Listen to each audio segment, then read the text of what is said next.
क्या संकल्प से वह पाया जा सकता है जो किस्मत में नहीं है? पहले जानते हैं संकल्प क्या है। उद्देश्य प्राप्ति के लिए जो दृढ़ निश्चय है उसी का नाम संकल्प है। हम दृढ़ निश्चय करते हैं हम इसको पाके रहेंगे, ये मेरा उद्देश्य है, इसको पूरा करके रहेंगे, इसका नाम संकल्प है। जैसे हमारा ऋषि कहता है, वैदिक ऋषि कहता है, उपनिषदिक ऋषि कहता है, ओम शिव संकल्पमस्तु। हे परमात्मा, मेरे संकल्प को मंगलमय कर दो, बाकी तो मैं पूरा कर लूँगा। तुम इतनी कृपा करो कि कहीं ऐसा ना हो कि अशुभ का हम संकल्प ले लें, क्योंकि वहाँ हमारी स्वतंत्रता है। तो वहाँ एक विवेक होना चाहिए कि हमारा संकल्प शुभ हो। और एक बार संकल्प ले लो तो उसका पूरा करने का विज्ञान है, उसकी चर्चा हम बाद में करेंगे। लेकिन संकल्प ले लो तो अपने संकल्प को बहुत हद तक हम पूरा कर सकते हैं। जिसके लिए नीरज कवि हुए, बड़े प्यारे कवि हैं, हमारे पसंदीदा कवि हैं। कहते हैं, आंधियाँ चाहे उठाओ, बिजलियाँ चाहे गिराओ, जल गया है दीप तो अंधियार ढलकर ही रहेगा।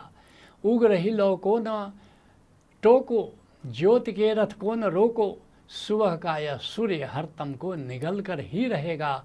आंधियाँ चाहे उठाओ, बिजलियाँ चाहे गिराओ, जल गया है दीप तो अंधियार ढलकर ही रहेगा। राष्ट्रकवि दिनकर भी कहते हैं, खम ठोक ठेलता है जब नर पर्वत के जाते पाँव फिसल, मानो जब जोर लगाता है पत्थर पानी बन जाता है। लेकिन ऐसा संकल्प हो, इसके लिए ज़रूरी है कि हम संकल्प के विज्ञान को जानें। संकल्प के विज्ञान के 8 सोपान हैं, 8 चरण हैं। पहला क्या है? अतीत से मुक्त हो जाओ। जैसे गांधी जी का उदाहरण लेते हैं। गांधी जी बचपन से ही कभी सफल व्यक्ति नहीं रहे, अपने पढ़ने लिखने में भी खास अच्छे नहीं थे, कभी उनकी पोजीशन नहीं आई। बाद में उन्होंने वकालत शुरू की तो वकालत चली नहीं, फिर दक्षिण अफ्रीका गए, वहाँ भी वो वकालत खास नहीं चली। तो गांधी का जो प्रारंभिक जीवन है असफलताओं की एक श्रृंखला है। लेकिन जब वो भारत आए तो उन्होंने एक संकल्प लिया कि भारत को आज़ाद कराना है। तो वे भूल गए कि उनका क्या अतीत था। अगर अपने अतीत को याद रखते तो गांधी का साहस नहीं होता इतना बड़ा संकल्प लेने का, अंग्रेज़ों से भारत को आज़ाद कराना, जिनके राज्य में कहते सूरज नहीं डूबता था, सूरज नहीं डूबता था, इतना बड़ा विराट साम्राज्य था पश्चिम से पूरब तक। उन लोगों के चंगुल से भारत को आज़ाद कराना कोई हंसी खेल नहीं था। गांधी अगर अतीत पर अपने चिंतन करते, अतीत का विचार करते, तो कभी भी यह महान संकल्प नहीं ले सकते थे। तो पहली बात है, अतीत में जो हुआ वो हुआ, लेकिन अतीत से अब मुक्त हो जाओ। दूसरा, संकल्प लो। जैसे गांधी जी ने लिया कि मेरा संकल्प है कि मैं भारत को अंग्रेज़ों से आज़ाद कराऊंगा। फिर तीसरा सोपान क्या है कि संकल्प पूरा होने की संकल्पना करो, विजुलाइज करो कि भारत आज़ाद हो रहा है। अब गांधी जी ने तो संकल्पना नहीं की, लेकिन उनके बिहाफ से महर्षि अरविंद ने संकल्पना किया और उन्होंने गांधी जी को बताया कि मैंने ऐसा संकल्प किया है कि 15 अगस्त मेरा जन्मदिन है, तो मेरी संकल्पना है कि 15 अगस्त को ही भारत आज़ाद हो और 15 अगस्त को ही मैं अपना शरीर त्याग करूं। और ऐसा हुआ कि महर्षि अरविंद के जन्मदिन 15 अगस्त पर भारत आज़ाद हुआ और फिर 15 अगस्त को ही महर्षि अरविंद ने अपना शरीर त्याग किया। तो संकल्पना करो, विजुलाइज करो, और फिर ये सारे अस्तित्व, सारी प्रकृति तुम्हारे विजुलाइजेशन को पूरा करने में तुम्हारा सहयोग करती है।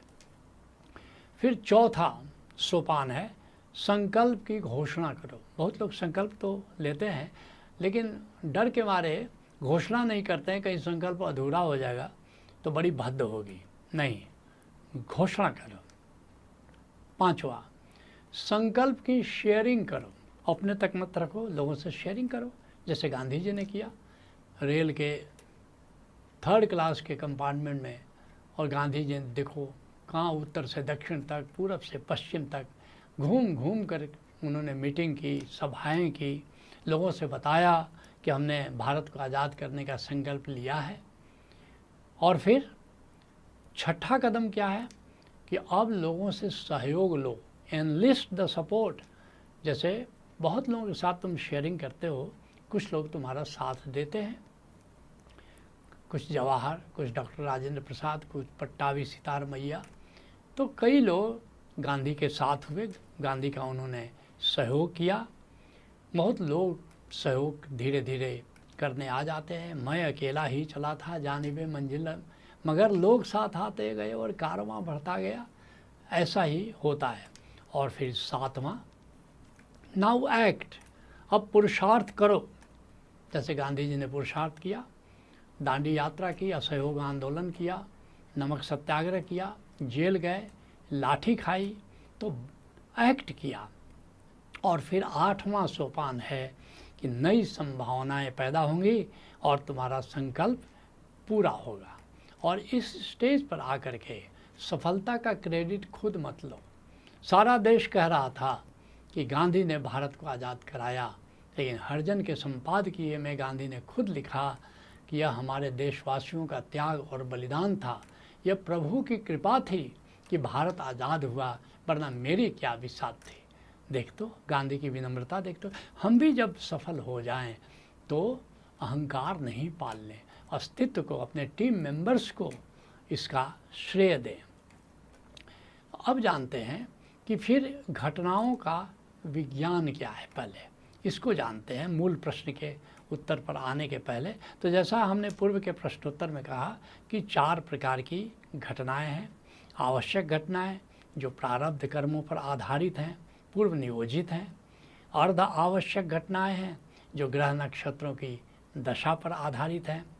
और फिर अनावश्यक घटनाएं हैं जो दिनचर्या से संबंधित होती हैं।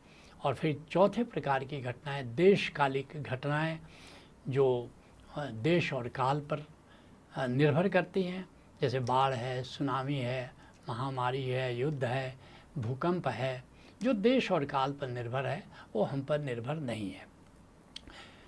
तो फिर किस्मत का विज्ञान क्या है? किस्मत का तुम पूछते हो कि किस्मत में जो नहीं है, क्या हम उसको पा सकते हैं संकल्प से? तो पहले जानो कि किस्मत क्या है। ये जो हमारे जीवन में जो सभी महत्वपूर्ण घटनाएं जो घटती हैं, जो आवश्यक है या अर्ध आवश्यक है, ये हमारे जीवन में जितने महत्वपूर्ण घटनाएं हैं, बस इसी 2 कोटि में आती हैं और इन्हें ही हम किस्मत कहते हैं। आवश्यक घटनाएं और अर्ध आवश्यक घटनाएं, ये हमारी किस्मत का हिस्सा है। अब तुम्हारा जो प्रश्न है, क्या संकल्प से वो पाया जा सकता है जो किस्मत में नहीं है? अब दूसरे शब्दों में कह सकते हैं कि क्या संकल्प से हम किस्मत बदल सकते हैं? इस बारे में जानना महत्वपूर्ण है कि आवश्यक घटनाओं को हम नहीं बदल सकते, लेकिन अर्ध आवश्यक जो घटनाएं हैं, जो ग्रह नक्षत्रों पर निर्भर है, ग्रह नक्षत्रों की स्थिति पर निर्भर है, हमारा जन्म कब हुआ उस काल से, और फिर जो जैसे ज्योतिषीय गणनाएं होती हैं, तो उसके अनुसार जो घटनाएं सुनिश्चित हैं, उसको हम अपने संकल्प से, उसको हम अपने पुरुषार्थ से बदल सकते हैं। जैसे आनंद गीता में हमने लिखा था इस पर कि हम अपना लिखते भाग्य स्वयं, पर समय बीत जब जाता है। किसी ने हमसे पूछा था कि ये जो घटनाएं घटती हैं वो हमारे पुरुषार्थ के कारण घटती हैं कि भाग्य के कारण? तो मैंने उससे कहा कि दोनों 2 बातें हैं क्या? उसने कहा 2 बातें तो है। मैंने कहा कि कैसे 2 बातें हैं? मतलब पुरुषार्थ का मतलब कि हमारे अनुसार चलता है, और भाग्य का मतलब कि जो विधाता ने लिख दिया। मैंने कहा विधाता ने अगर लिखा है तो कुछ तो आधार होगा। वो पागल तो नहीं है, किसी को बोल दिया कि तुम जाओ राजा के घर में जन्म लो, और किसी को बोल दिया जाओ तुम गरीब के घर में जन्म लो। उसका कुछ आधार होगा। जिसके राज्य में सूरज समय पर उगता है, समय पर डूबता है, तो उसके राज्य में ऐसी अंधेर गर्दी होगी, जन्म और मृत्यु का कोई नियम नहीं होगा।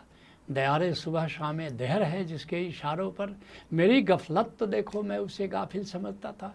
अरे जिसके इशारे पर बिल्कुल समय पर सूरज उगता है, समय पर डूबता, इतना सब कुछ नियम से चलता है, क्या ये जीवन और मृत्यु का खेल ऐसे ही एडहॉक चल रहा है? तो उसने कहा हाँ ये बात तो आप ठीक कह रहे हैं।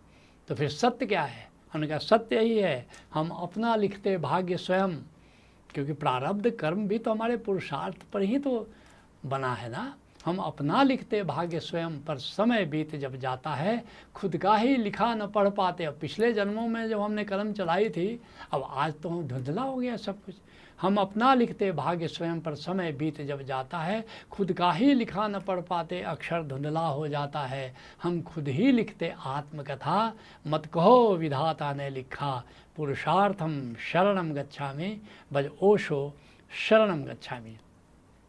तो बहुत कुछ याद रखना, आज जो भाग्य बन करके हमारे सामने आया, आज जो प्रारब्ध बन करके हमारे सामने आया है, वो निश्चित वो पुरुषार्थ की कलम से वह प्रारब्ध कर्म का भाग्य हम ही ने कभी न कभी लिखा था। और आज जो हम कर रहे हैं, आज जो पुरुषार्थ कर रहे हैं, वही हमारे सामने कल भाग्य बन करके आने वाला है।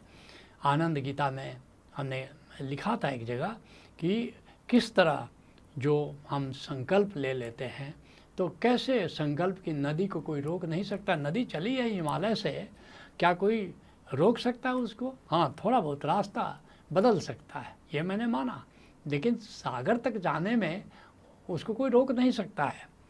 निष्ठा की आग न छुपती है, संकल्प नदी कब रुकती है।